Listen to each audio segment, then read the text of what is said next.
Ania, ang nagunang tudling sa Ronda Brigada. Laing barangay sa Alabel nagdeklara og state of calamity.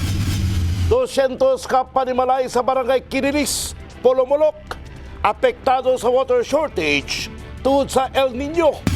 Otoridad naghatag og tips aron makatipid og tubig. Sundalo nagkuha og police clearance, kidakop. Poste sa kuryente nagdilaab.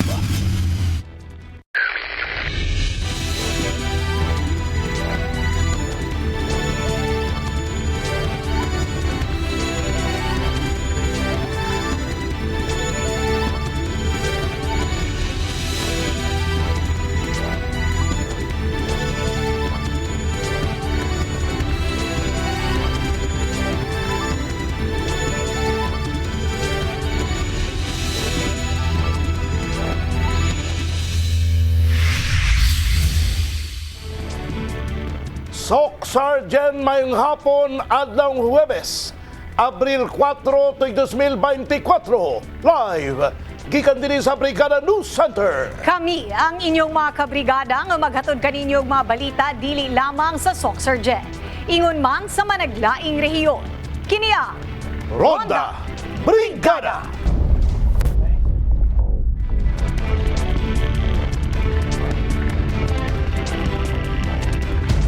Barangay Alegria sa Alabel, Sargani Province, nagdeklara og state of calamity gumikan sa epekto sa El Nino.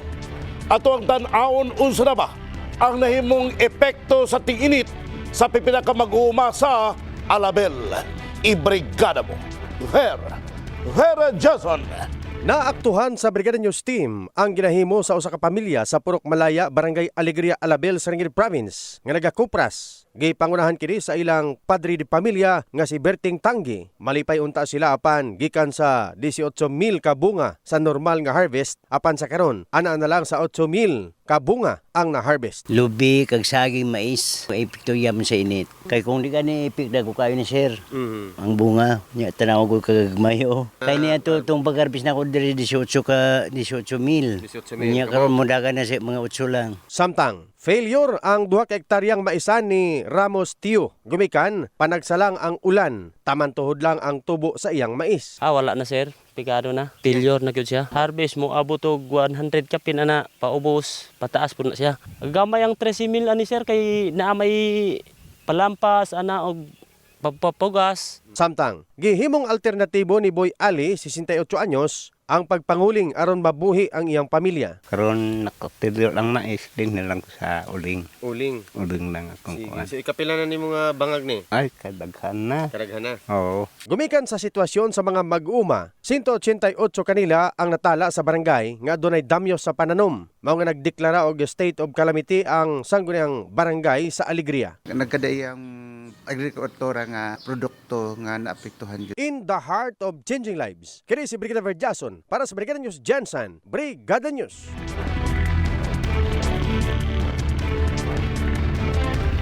duha ka purok sa Barangay Kinilis, Polomolok, South Cotabato, girasyonan na og tubig sa BFP ug MDRRMO. May tungod sa kakulangon sa supply sa tubig sa ilang lugar. Tukmang kainit sa panahon, gitanaw nga tinubdan sa paghubas ug paghinay sa supply sa tubig. Ibrigada mo, MJ Fernandez. Mokabat sa 200 ka mga Pinoy-anan gikan sa duha ka purok sa Barangay Kinilis, Polomolok, South Cotabato ang apektado sa kakulangon sa supply sa tubig. Usa sa mga rason matud pa niini ang nasinatiang tukmang kainit sa panahon ug hinay na matud pa ang kutay sa tubig sa mga tangke ug sa tubod sa mga tubig sa Purok 5 ug Purok 10 sa moong barangay. Sigon sa Barangay Secretary nga si Johnny Boy Gayon nga aduna nay rasyon sa tubig gihatag ang LGU isip temporaryong solusyon sa gisagubang nga problema sa mga residente sa moong lugar. So for the meantime, ang ginabuhat sa ubang tao or sa among mga residente dito sa duwa ka purok is nagasag-ob sila which is medyo layo kay siya gikan sa ilang purok. Amo ang punong barangay is nag-discuss mi ani during our first regular session dated April 1, no. So nagkuha siya mga report sa mga purok chairman. So nakita namo ma'am og nadungog namo nga concern gid nila ang water. Naka-request sila sikap og karing rasyon sa tubig sa pinagi sa to ang mayor, no. And then sa karon is ongoing ang pag-supply sa ato ang munisipyo. Gisuta sa news team ang kahimtang sa mga apektadong residente og nasuta nga bugtong tubig lang nga ilang magamit sa ilang panginahanglanon na ilang makuha. Mao lagi ni kay budget sa tubig. Kay way tubig. Karon pa lang jud ni siya kay gabi naghatod sila og tubig kanang tubig. Mao lang gipahimos lang po na, may na lang kay may drum. Nya ang tan-awara gud to isa lang ka drum, wala gani na puno ang isa. Oo. Muyang uban nakakalo sila tag duha ka container, isa ka container kay wala naman pod. Kulang ilahang tubig. Dugay man gud ang among tubig man gud ang source ana dito sa bukid unya kay kuan naman ting init. Di naman kay kusog ang kuan sa tubig dito gi kuan unta kay nakubas naman daw. Ani agas nagkuan na pod mig tubig. Epektado kaayo mi dito pag mi kakuha sa ubos. Tanan-tanan jud pati pagligo sa mga bata eskwelahan. Mo ato eskwelahan. Kuan lisod kaayo. Mo abot ang estudyante maghakot pag tubig unya pagka bago sa lamulakaw maghakot na pod. Pinaagi sa BFP og Municipal Disaster Risk Reduction Management Office Pulmalok matag hapon garasyon sila og tubig samtang padayong gapangita og solusyon ng LGU aron mapun-an ang kakulangon sa supply sa tubig sa maong lugar. Karon murag na worse man ang tag-init ron, medyo nihinay gid ang tubig. So wala jud siya. Ang among purok officials dito ma'am is giadtuan nila ang punuan jud sa tubig, no. Yes po. Pero wala gid siya ma'am. Hubas gid siya. Suportado man ta sa to ang mayor gapon, no. Sa karon ma'am is nakita man namo ang iyang suporta, although nga wala pa gid may formal request, no. Verbal request ang amo ang gihimo pa, but then ang suporta niya kay murag kinahanglan ginatog tubig ma'am, no. So at least bisag dili mainom ang tubig nga ginahatag, at least na ay mga panglaba, pangluto and then pangligo, no. Kahinumdumang base sa pag-asa, gibutyag nga bulan sa Marso o Abril, masinatian ang tukmang kainit sa panahon, rason nga angayang magtigom o magtipid sa tubig. In the heart of changing lives, kini sa MJ Fernandez sa Brigada News Jansan. Brigada News. Samtang human nagdeklara og state of calamity ang pipila ka lugar sa Alabel sa Sarangani Province, posible usab sila makasinati o water shortage doon sa padayong kainit nagipasagad sa El Nino. Apan tips kung usaon pagdaginot sa konsumo sa tubig atong sayron. Ibrigada mo Russell Jean Mantile. Karon nga init ang panahon, dili malikayan nga kanunay nasabang atong paggamit sa tubig. Gani ang personay sa Alabel Waterworks. Kanunay nasabang ginahimong maintenance work aron lang nga masiguro nga walay mamahimong problema sa supply sa tubig ilabi na karong summer. Sa pahayag ni Arvin Galsote, Municipal Economic Enterprise Officer sa Naisgutan, pipila sa mga lugar sa Alabel, Sarangani Province ang daan ng gipahinumduman sa posibilidad nga water shortage tungod sa padayong kainit nga nasinatian dala sa El Nino. Natay kabalaka gamay kay sa ingon nga tungod sa dry spell kaning ginaingon nga tag-init El Nino. Far sa among monitoring naay masulti nato nga significant nga pagbaba sa tuang water level. Pero sa pagkakaroon tungod sa atong close monitoring ug sa pagpapangutana pod sa mga pipila ka mga lumulupyo niya nga nasangpit nga mga area, so far okay pa man pod ang ilahang supply sa tubig. Aron makatipid sa tubig, pahinumdum sa personahe. Kung maghugas og plato, likayan nga nakaabli ang gripo, inay maggamit og planggana. Kung magligo, mas maayong maggamit og kabo og balde, inay shower, sa pagpanglimpyo usab og sakyanan o pagpamisbi sa mga pananom. Mas maayong likayan sumala pa ang paggamit og hose, kay mas makatipid kung mogamit og balde. Gani dili malikayan ni Mary Solitario. Usahay gikinahanglan ni ini nga magtipid. Gumikan gawa sa sinati ni ini ang epekto sa El Nino, gamahal usab ang ilang bayronon sa tubig.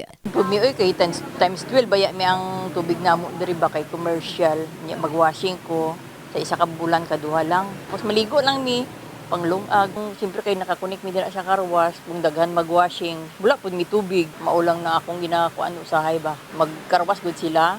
Wala pud mi tubig diri oy, lalo pati gluto, magbuntag usahay wala. Ilabi na og mag-brand out sa ilang lugar, pati ang ilang tubig apektado. Say mag-run out, magpatay pud madayon ang tubig ba. Magsalo na mi ana, hangtod magbalik na pud ang kuryente. Busa kini nga pagkubo sa kapasidad sa pagpump og tubig. Naghimo nga ang supply sa tubig nag-ubos sa pipila ka apektadong dapit.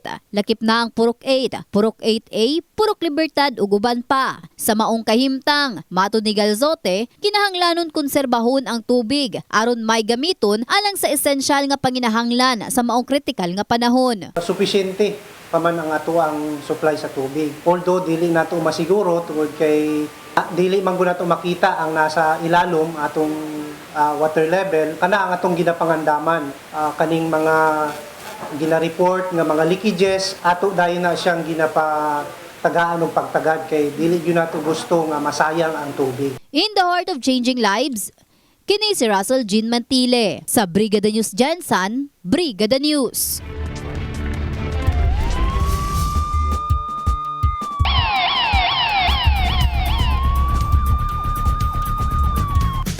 Gidakop ang usa ka nag-awol nga sundalo nga nagkuha lang unta og police clearance dihang nasayran nga duha kini ka warrant of arrest sa kasong pagpangawat sa Surigao City. Ang dinakpan giilang si alias Alex, 26 anyos ug nadestino sa Agusan City.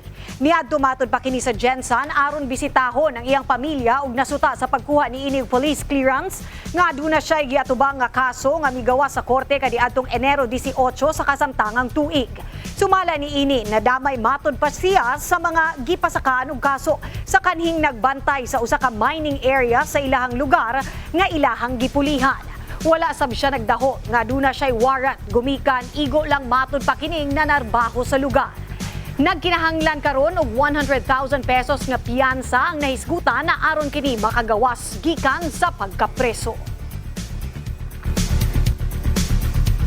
Gibati og kahadlok ang mga residente sa Purok 13 Carcon Village, Barangay Lagaw, Jansan. Diyang kalit nga nagdilaab ang kalayo ibabaw sa tangke sa poste sa kuryente sa ilahang lugar. Ibrigada mo enemy en namimogpon.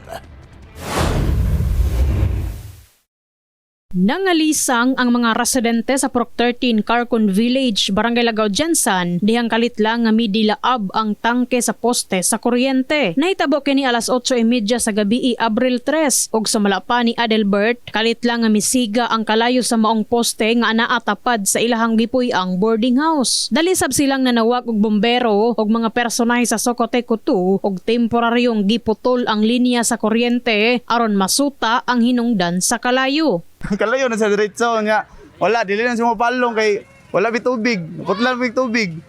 Pero nami tubig ato bisag mineral water man sa bligan. Ya di mo kaabot plastic mo malapay. Wala dire tanaw-tanaw lang pud mi dire sa view. Ulat lang pud mi og naikon, nay pulis abot. Wala man noon, murag karon lang. Ani kusog siya.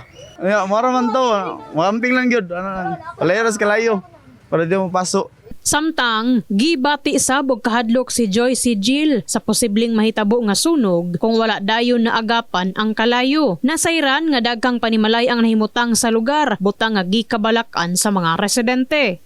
Nga ginabawal ang pagsunog, mag-amping gyud daw mi. Taga adlaw gyud na. Naga-monitor pud ning mga kuan namo diri taga barangay sa mga lugar. Mga appliances, mga kuryente. Ginaibot na mo na, ma'am. Pag dili na mo ginagamit, ginaibot pa mo na. Alayo ni ini, nagpahimangno ang mga personahe sa Bureau of Fire Protection sa mga tawo sa lugar nga magbinantayon kanunay ilabi na karong panahon sa ting-init asa matud pa sagad nagakahitabo ang mga sunog. Si Kagawad Edward Layson sa Barangay Lagaw aduna sab pahimangno sa mga residente. Ako lang pahimangno sa mga katawhan diri sa Barangay Lagaw. Kana dito kung nagasunog-sunog o mga basura ilabi na duol sa mga poste sa kuryente, undangin na ninyo kay especially bawal dito magsunog kung maatlan mo sa ato mga law enforcer diri sa Barangay Lagaw, ipadakop yun mo o mupain yun mo 5,000. Kahinumduman, milabay nga mga simana sa Barangay Bula ning syudad aduna usab midilaab nga tangke sa kuryente o gituuhan sa mga residente nga usa sa mga rason niini ang kainit sa panahon. In the heart of changing lives kini sa Brigada Enami Mugpon sa Brigada News Jensen, Brigada News.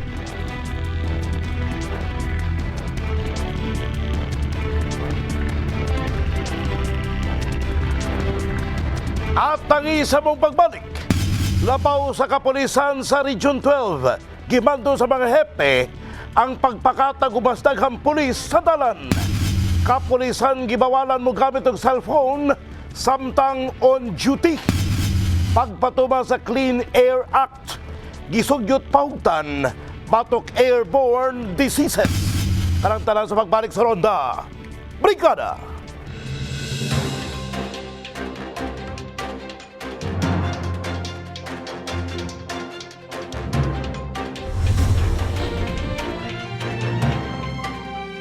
Gimando na sa labaw sa kapulisan sa Rehiyon 12 ngadto sa mga hepe sa presinto nga ipakatag ang mga personahe sa mga kadalanan aron malikayan na ang bangga ug makatabang sa pagluag sa dagan sa trapiko. Ibrigada mo Richel Gubalani. Nagtuo si Police Brigadier General Percival Agustus Placer, ang Regional Director sa Police Regional Office 12, nga dako og matabang sa pagluag sa dagan sa trapiko og pagpakunhod sa ihap sa kriminalidad ang pagpakatag og mas daghang pulis sa kadalanan. Especially during rush hours kasi alam naman natin yung sa umaga, sa hapon, labasan ng mga nag-opisina, pati mga estudyante. The police should be there na nakikita ko. Sa bahin ni Police Colonel Nicobeles Ulaybar Jr., Direktor sa General Santos City Police Office, gi-maximize na nila ang ilang deployment sa mga personahe sa nagkadaiyang bahin sa syudad. Sa ato, stick kita sa 75-25, 75 to 85% sa personnel sa GSEPO, gi-deploy ni mo, sir. Nasa gawas. Oo, pero sir, it help ba? Nakatabang ba to prevent crime, sir?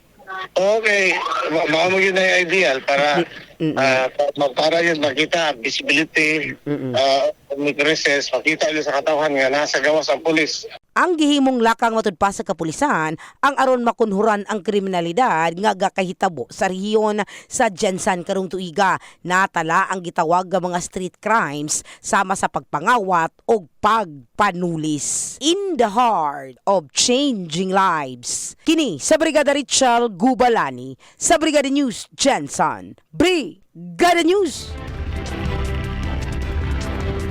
Hugot ipatuman sa kapulisan sa SOC Sargent Region ang direktiba sa bag-o nga Chief PNP General Romel Marbil sa pagbawal sa paggamit ng cellphone sa mga pulis samtang naa sa duty. Ibrigada mo Richel Gubalani.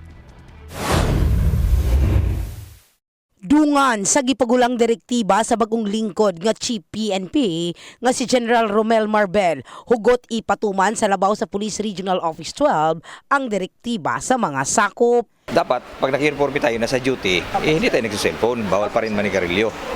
Pare kami nagsasabi, kasi yun ang pinapraktis namin actually sa NCR po. Yung bumaba ka pag nasa patrol car ka, pag on duty, bumaba ka doon sa sasakyan, patay ng aircon, tapos the police should engage the community. Ibig sabihin, makialam ba? Manita. Ganon sa amin doon eh. Dugang ni Police Brigadier General Percival Agustus Placer, ang direktor sa PRO 12, duna radio communication ng PNP nga ginagamit isip komunikasyon samtang naa sa duty. Giangkon usab sa opisyal nga duna sila'y nakitang pulis nga duna nay adiksyon sa paggamit og social media asa nakaapekto na kini sa ilang trabaho. Sa bahin usab sa presinto, gisiguro ni Police Major Ivan Charles Abastillas, hepe sa Lagaw Police Station sa Jensan, nga nakapokus ang mga sakop sa ilang trabaho og dili sa mga social media platforms. Napoy mga gakandak pod migrant teaming ma'am, especially ako naga-roving pod ko ang CHQ pod namo og mga higher headquarters is gina-check pod nila kung well implemented ba ang guidance sa PNP, labi na sa mga personnels nako na naga-render og duty patrols. And kung gina-advisean ako na instead na mag-cellphone sila, why not try to talk to the community na at least na paslay mga valuable information madawat, na paslay mga knowledge and wisdom acquired through silang paghinabi ato ng mga tawhana. O galing dunay maaktuhan nga pulis nga migamit og cellphone samtang nasa duty, sila ang posibleng mag-atubang og kasong administratibo og pagkataktak sa pwesto. In the heart of changing lives. Kini sa Brigada Richel Gubalani, sa Brigada News Jensen. Brigada News. Gipasalig sa kapulisan nga ila pang palapdan ang mga operasyon batok iligal nga droga sa syudad. Kini humana pipila ka mga drug personalities ang ilang nasikop sa managlaing operasyon ug dulan usa ka milyon ka pesos nga kantidad sa shabu ang ilang nakumpiska gikan sa mga operasyon gikan sa bulan sa Enero hangtod bulan sa Marso ning kasamtangang tuig. Tungod sa kadako sa kantidad sa shabu nga ilang nakumpiska, maingon nilang hinay-hinay nang napakgang nga ang mga drug personalities sa syudad. Usa matod pa kini sa kamanduan ni Police General Percival Agustus Placer, ang bagong direktor sa Police Regional Office 12. Yes ma'am, tungod na ni sa atong intensify operations. Mandate kini sa atong no less than the Commander-in-Chief, ang atong presidente, ang atong DILG, o atong RD, nga bagong RD, nga si Police Brigadier General Placer, nga intensify yun ang atong operation sa illegal drugs.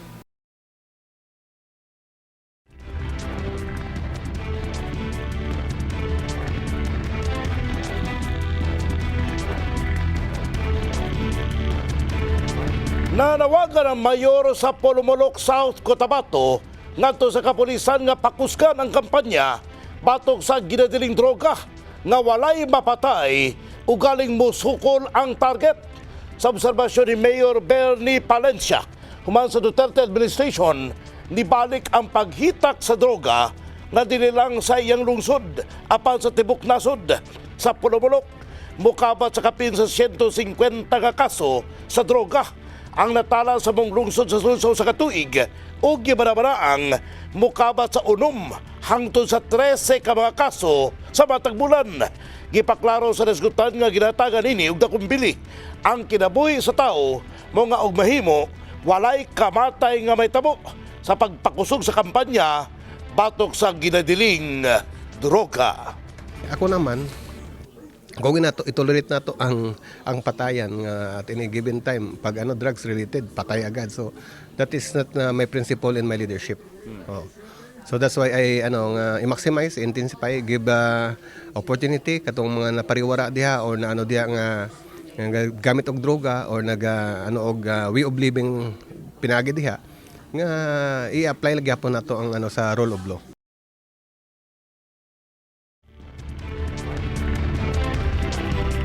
Ginauhag ng City Transport and Traffic Management Division ug City Enro sa Jensan nga hugtanong ipatuman sa dakbayan ang Clean Air Act. Tumong niini nga malikayan ang air pollution nga musangpot didto sa airborne diseases. Ibrigada mo, Danny Cassie. Aprobado sa mga konsehal sa Jensan ang resolusyon nga giduso ni Councilor Elizabeth Bagunok nga nagaauhag sa City TMD sa koordinasyon sa LTO og ang City Enro nga hugtanong ipatuman ang Republic Act 8749 o Philippine Clean Air Act of 1999. Gipamahayag sa opisyal nga dili ikanigar nga daghan og kaso sa ginatawag nga respiratory illness o apektado ang mga baga tungod sa polusyon maong angayan lang nga ipatuman ang maong balaod. Giangkon sa opisyal nga dili pa tantong may kapasidad ang mga buhatan nga kinahanglan mo implementar sa maong balaod apan gikinahanglan nga pangitaan og paagi. Mao na nga ato ang gipahinumdum nga i-implementar ang Clean Air Act kay karon mo nakakasabuting ato ang kahimtang nga naalasad ning pertussis, no? Yeah, ang mga airborne diseases ba tungod sa pollution. Ang nahisgutan nga resolusyon ang ginadayeg ni Sendra Officer Alan Marcilla dungan sa pamahayag nga may ginahimo na silang interventions kalabot sa nasudnong balaod. Usa sa gihingusgan ini ang pagpahigayon og anti-smoke bilging. Apan, giangkon sa nahisgutan nga dili sila kanunay makitaan sa mga kadalanan nga nagapara og sakyanan tungod kay random ang ilang ginahimo. Hinuon gipasiguro sa nahisgutan nga dili lang anti-smoke bilging ang ilang ginahimo tungod nga daghan pa sila og mga ginabuhat nga sama sa pagpahigayon og monitoring sa mga planta. Ang atong mga monitoring sa mga industries, no, sa karang ilang mga emission, mga ASO together with EMB, ginamonitor pud nato na kasi dapat treated ang hangin na nagagawa sa ilahang mga chimney. So aduna tay regular monitoring sa mga industries. Dugang pa sa opisyal nga dili lang sa pagmonitor sa mga industriya ang ilang ginabuhat tungod kay apel usab sila sa mga nag-regulate sa mga sunog-sunog sa basura kauban sa Waste Management Office ug daghan pa nga mga intervention may kalabutan sa pagpatuman sa Clean Air Act. In the heart of changing lives, kini si Brigada Danny Case sa Brigada News Jensen, Brigada News. Napuno na ang ginalabayan og basura kung sanitary landfill sa barangay Sinawal, Jensen.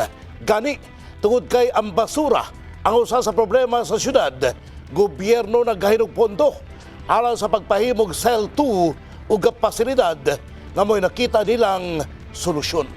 Ibrigada mo, Russell Jean Mantile. Gigahinan karon og kapin 84 million pesos nga pondo sa gobyerno ang pagpaayo sa pasilidad sa sanitary landfill nga nahimutang sa barangay Sinawal, Jensen. Tumong aron nga masolusyonan ang dugay na matud pang problema sa syudad sa isgutan ng basura. Matud ni Ferdinand Pareha, labaw sa Waste Management Office, Jensen, dugay na nila kining mulo. Human nga napuno na ang kasamtangan ginalabayan nila sa basura sa nasangpit nga sanitary landfill. Selwa nato is actually napuno na. So dugay na namo gihandom, no? Mapunduhan ug mabahimo na ang atong Cell 2 para magamit sa nato ug ang syudad dili na magkagidlay. Kaya actually, puno na kayo ang atong na overcapacity na ang Cell 1 na to. Cell number 2 og Leche Treatment Facility ang tawag sa maong proyekto nga kasamtangang ginalihok karon sa mga hingtungdan. Sa taho pa ni Engineer Emerald Signar, labaw sa City Engineers Office, lauman sunod tuig 2025 magamit na ang maong pasilidad. Right now, siya lang yun ang solusyon. Siya lang yun ang natuang pwede buhaton nga solution for our solid waste disposal. Gitawag ng sanitary landfill kay dili man siya open dump. Ginabangagan na itong yuta, ibutahan na siya lining system para dili mo tagas ang leachate. Kunya, each time nga nailabay nga garbage on a day-to-day basis or every 2 or 3 days siguro, tabunan na siya ang yuta, ang tawag soil cover, para dili man lupad ang basura. Ana sa 2 ka ektarya ang hakop sa maong proyekto. Natay isa pa ka cell nga ginabuhat. Katong among gitawag og temporary holding cell para balihin na mo tong nasa cell number 1 nga nagsubra. And then para na malabayan pod while ginahimo pa ang cell number 2. Kay puno na mo kay cell number 1. So kung madto mo dito sa landfill, makita ninyo atong temporary holding cell. Patapos naman to siya. So siguro mga within this month or early next month, malabayan na dito siya. Hopefully mahuman siya kay para ma-transfer na gyud ang paglabay nato. In the heart of changing lives, kini si Russell Jean Mantile sa Brigada News Jensen, Brigada News. At ang sa among pagbalik. Gireklamong punuan sa mangga sa barangay Mabuhay, gipamutol na. Katawhan makabenepisyo sa watershed conservation ug agroforestry demonstration. 5 kabagong sakyanan nga gihatag sa kapulisan dakong tabang sa pagmintinas sa seguridad. Kanang tanan sa pagbalik sa Ronda Brigada.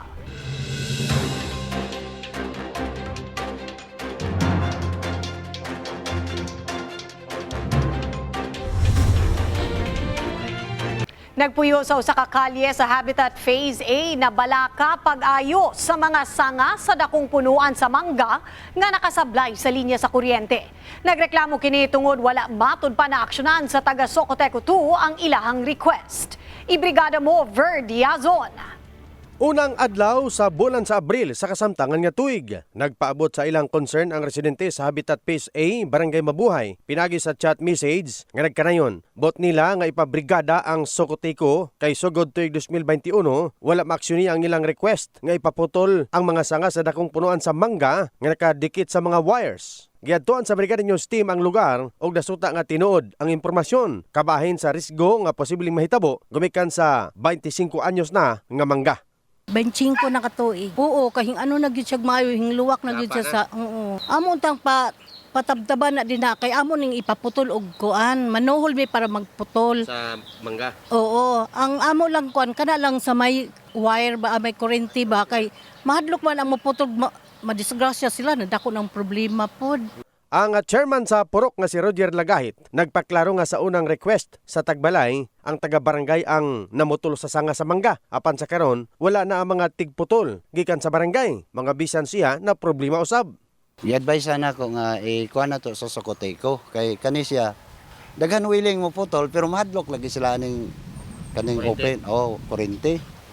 So ang tag-iya sama sa giingon ni Mader makuha lang na diya willing gid nila ipaputol gid nila kay sa pod makakuan sa pila ka balay sa pikas. Gipaabot sa Brigada News Team ngadto sa pamunuan sa Socoteco 2 ang concern sa taga-Habitat Phase A. Pinagi ni Institutional Department Manager Joy Alura. Abril 3 adlaw Miyerkules sa hapon. Gipamutol na ang mga sanga sa dakong punuan sa mangga. Gumikanini nagpasalamat ang Tagbalay sa gihimong aksyon sa Socoteco 2. Magpasalamat ko sa Socoteco nga naaksyon na gyud ang akong ginahangyo sa ilaha. Og magpasalamat po ko sa brigada nga sa Socoteco nga maano na gyud ding maputol na gyud tong mga sanga nga akong ginakuan. In the heart of changing lives, kini si Brigada Ver Jason para sa Brigada News Jansan, Brigada News. Ginasugda na ang pag-establisar og City Watershed Conservation and Agroforestry Demonstration sa Purok Balakayo sa Barangay Olimpog ning Dakbayan. Kini ang gikumpirma ni Alan Marsilia, ang labaw sa City Enro man sa pagbisita sa forestry expert gikan sa UP Los Baños nga mo'y mutabang sa mong proyekto. Sigo ni Marsilia nga katuyuan sa mong programa ang pag-reforest sa area pinagi sa natural nga kahoy ug kahoy nga nagabungag mga prutas. Gihusgan sa opisyal nga pinagi sa mong plano daghan og benepisyo nga maangko na makatawhan sa palibot sa maong lugar. Dili lang ta purely reforestation kundi naay economic benefit po. So kani ato ang mga upland farmers later on na hopefully na kung nag-auling ni sila, mo stop na sila sa uling but they will go into agroforestry. So karang area gina-develop na to as demonstration area.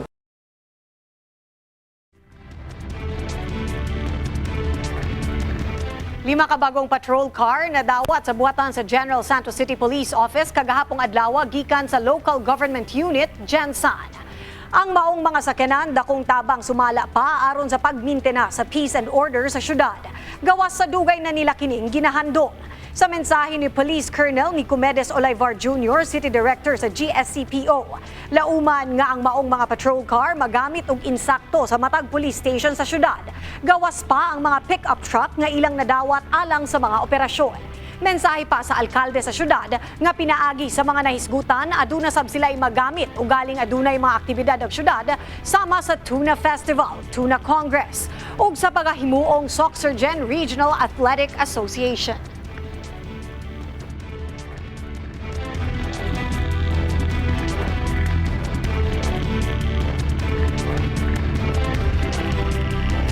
kabrigada dunay pahigayon nga brigada bloodletting activity. Karong maabot nga April 13, 2024 sa Veranza Mall gikan alas 7 sa buntag hangtod alas 4 sa hapon. Kini usa ka aktibidad nga ginapahigayon matag tuig sa Brigada Group of Companies Incorporated aron makatabang ngadto sa mga nanginahanglan. Kita-kits mga kabrigada. Padayon gihapon sa pagdawat ang Kabrigada Foundation Incorporated alang adto sa mga kabrigada nga nanginahanglan og hinaba. Alang sa Cash Donation, mamahimo kining ipadala sa Kabrigada Foundation Incorporated Security Bank Account Number 0000557-60731. Alang sa in-kind donations, ipadala kini sa Brigada Complex nga nahimutang sa NLSA Road, Barangay San Isidro, General Santos City. Sa mga gustong mahimong Brigada Volunteer, pwedeng mudangop sa estasyon ug magpalista. Ang naglangkom sa Ronda Brigada karong adlaw Huwebes. Mga storyang 24 oras nga gitutukan sa news team sa Brigada TV. Ako si Brigada Dil Bartolaba in the heart of changing lives. Kinatibuk ang pagserbisyo hatod alang sa publiko. Walay sagol bakak tanan alang sa kabaturan. Kini si Konsehal Papabi, Attorney Can Kasalikan Balyeke, palaban. Para sa taong bayan, kung para sa tao, sadyang mapagmahal SM in the heart of changing lives. O kanyang Ronda Brigada.